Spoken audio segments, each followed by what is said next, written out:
We're back on Clout 941 with State Representative candidate Ray Pilon. Ray, want to talk about insurance? It's a big issue. We've had different people on the show talk about this. Some people feel like, Florida is heavily regulated, the homeowners insurance, and some people feel like we should take the strings off and throw it wide open to a free market. Other people feel like maybe we're not regulating it enough. How do you feel about it? Yeah, that's a great question. Insurance regulation should be designed to protect the people that are being insured. No more, no less.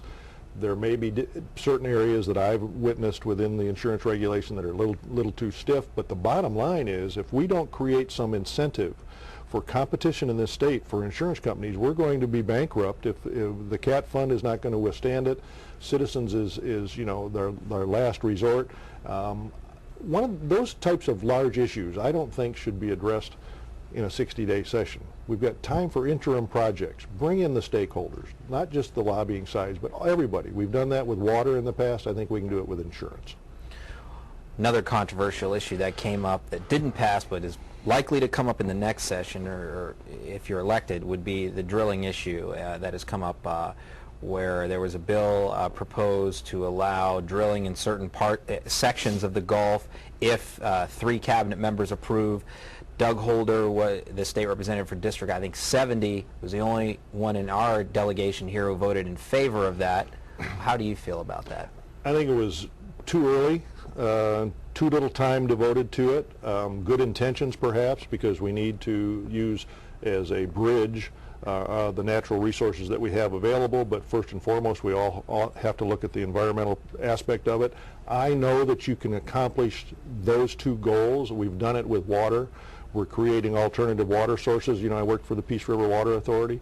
We're creating alternative water sources to protect the aquifer at the same time by restoring the environment. I think with energy we can do the same thing. And again, involving the stakeholders, getting all the information out there so that people don't react emotionally is really the key to it. And I look forward to that debate.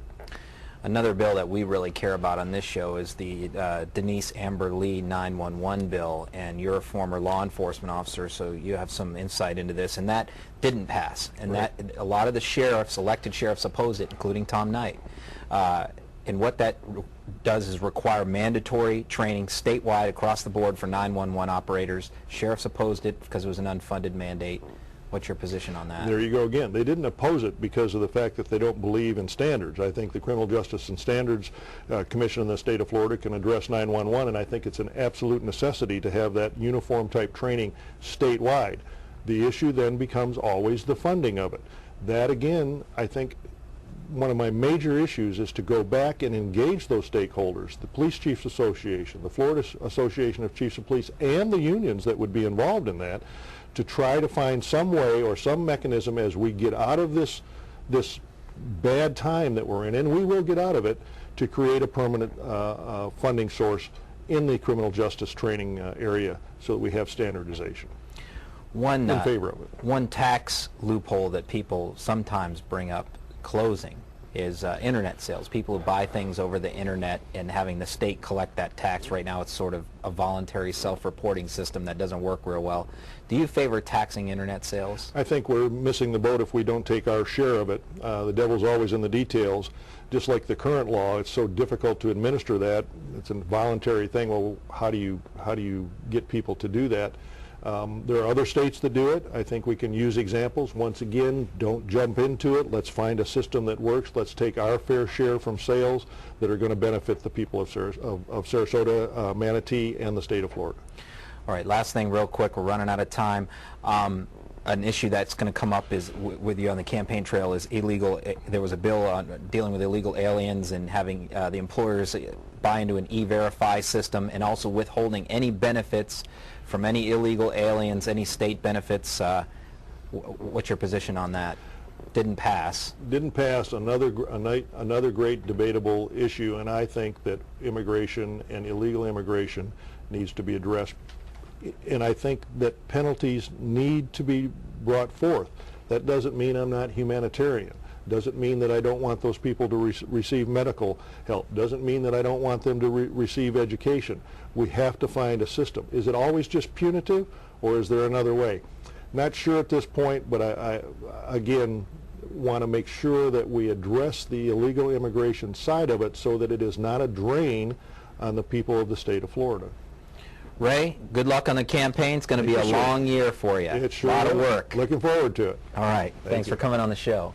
Now, our double Weasel of the Week.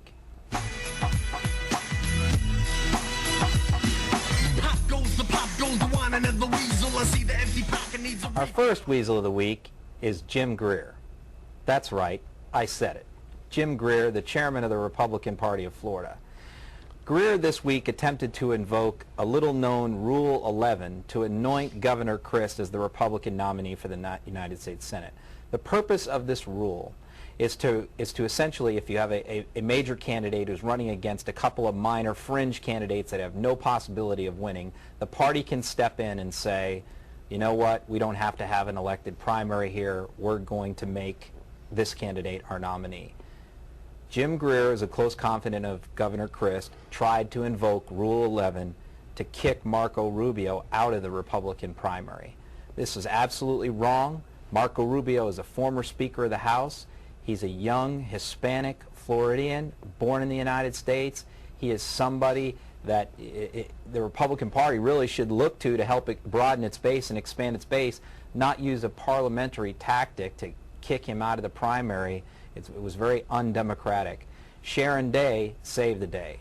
Now, our other Weasel of the Week, Perez Hilton, of course, who went on the campaign against Miss California, Carrie Prejean, very inappropriate, and he's easily our second Weasel of the Week.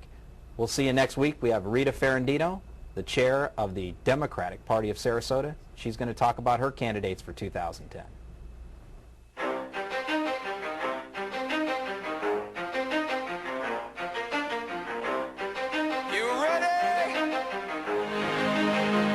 Let's go!